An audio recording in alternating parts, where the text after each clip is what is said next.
Bonjour et bienvenue dans Parler Juste, le podcast pour les dirigeants, les managers et tous ceux qui veulent mieux parler dans les moments qui comptent. J'aimerais vous parler d'un sujet simple en apparence, mais décisif dans la vie professionnelle. Comment dire non sans casser la relation?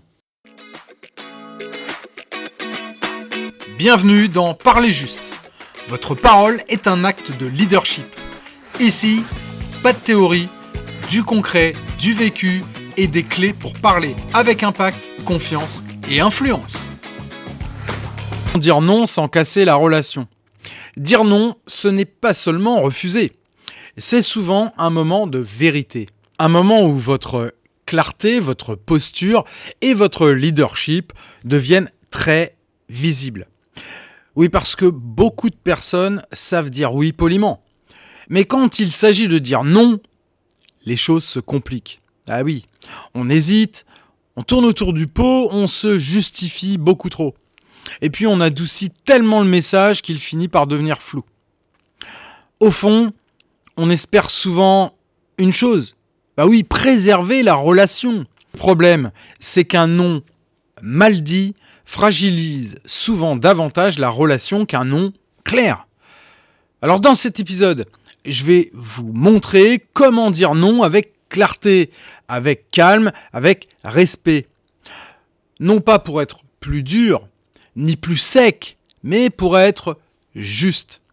Parce qu'au fond, le vrai sujet, ce n'est pas simplement de refuser, le vrai sujet, c'est de savoir poser une limite sans abîmer le lien.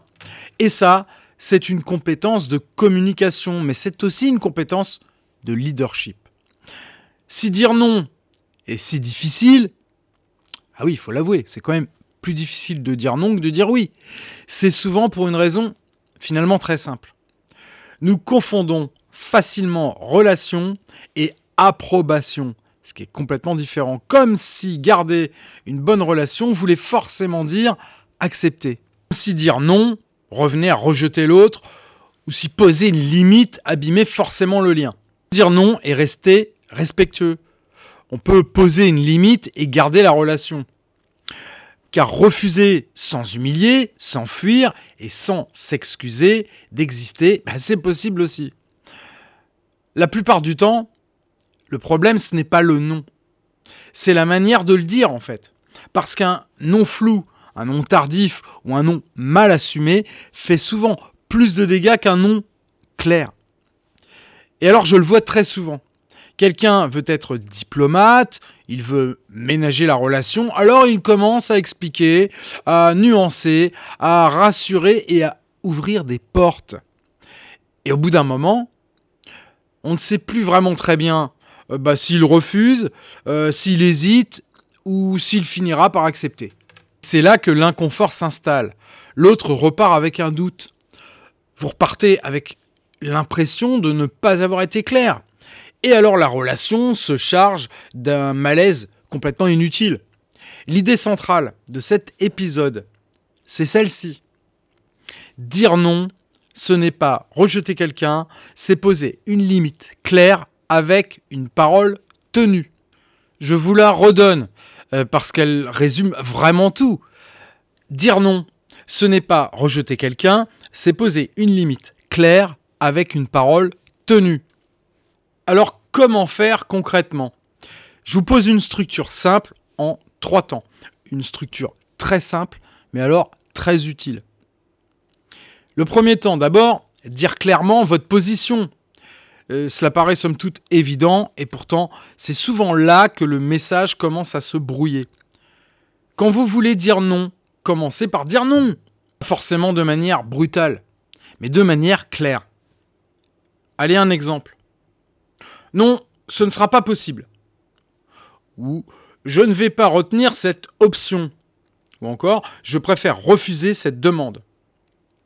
Le but, ici, n'est pas d'être froid. Le but, c'est d'être lisible. Tant que votre position n'est pas claire, l'autre cherche une ouverture. Et bien souvent, s'il en cherche une, c'est aussi parce que vous laissez entendre qu'il y en a une. Alors la première chose, votre position doit être claire et nette. Pas agressive, pas sèche, nette. Deuxième temps, Donnez une raison courte. C'est là qu'il y a un piège. Beaucoup de personnes pensent que pour que le non passe mieux, ah oui, il faut justifier, il faut beaucoup s'expliquer, alors qu'en réalité, c'est l'inverse. Plus vous vous justifiez, plus vous fragilisez votre message. Simplement parce qu'à force d'expliquer, vous donnez l'impression que votre non est inconfortable, négociable, voire mal assumé. Alors que dans bien des cas, une raison claire suffit. Une raison, hein. Pas un roman, pas un plaidoyer. Par exemple, il suffit de dire non, ce ne sera pas possible, parce que ce n'est pas la priorité aujourd'hui. C'est clair. Voyez là ce qui compte. Ce n'est pas de convaincre l'autre que vous êtes une bonne personne. Non, ce qui compte, c'est qu'ils comprennent clairement votre position. Le troisième temps, c'est d'ouvrir un cadre, si c'est utile. Dire non ne veut pas dire fermer brutalement la porte. Mais ouvrir l'échange ne veut pas dire non plus revenir sur son non. Vous pouvez donc poser votre limite, puis ouvrir un cadre. Non, ce ne sera pas possible. En revanche, voici ce que je peux proposer. Alors, je préfère refuser cette demande.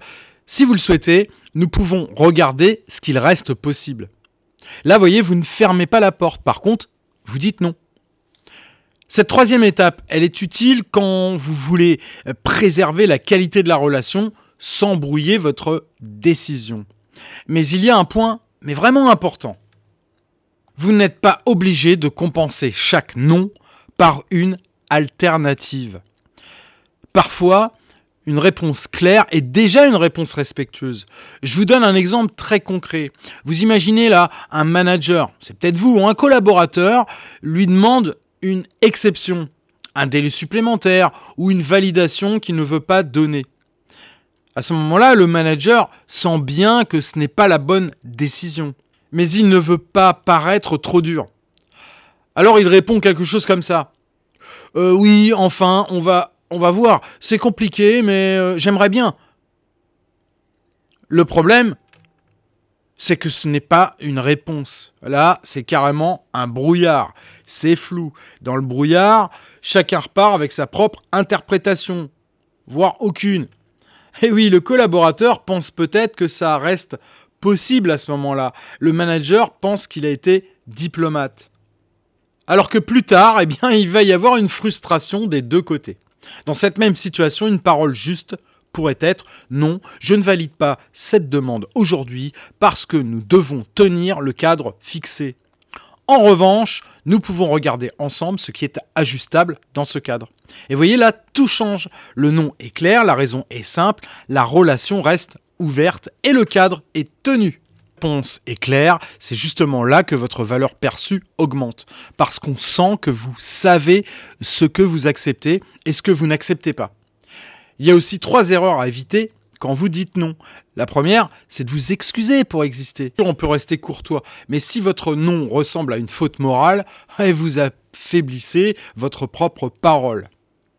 Ensuite, ne laissez pas de porte entrouverte alors que votre décision est déjà prise. Si c'est non, dites non. La beauté n'a pas besoin d'agressivité. Vous pouvez être respectueux sans vous diluer. Et c'est précisément cela la bonne posture. Je crois qu'il faut vraiment retenir ceci. Ce qui casse la relation, ce n'est pas le non, c'est le non mal assumé, le non flou, le non tardif. Le faux qui devient ensuite de l'agacement. Avec justesse, c'est donc tenir ensemble 3 choses. La clarté, la limite et le respect. Je vous redonne la structure simple. Vous dites clairement votre position. 2, vous donnez une raison courte. Et 3, vous ouvrez un cadre, une alternative si c'est pertinent. Je vous laisse avec cette idée. Un leader n'est pas quelqu'un qui dit oui pour éviter l'inconfort du moment. C'est quelqu'un qui sait dire non sans abîmer le lien. Parce qu'il est clair et qu'il tient sa parole. Avec clarté, c'est déjà une forme de leadership. Merci d'avoir écouté cet épisode de Parler Juste. Si vous avez un moment important à préparer, une réunion, un pitch, une annonce difficile, que vous voulez être sûr de trouver les bons mots au bon moment, je vous offre 15 minutes de diagnostic. On fait le point ensemble sur votre situation, gratuitement, sans engagement. Le lien est dans les notes de l'épisode.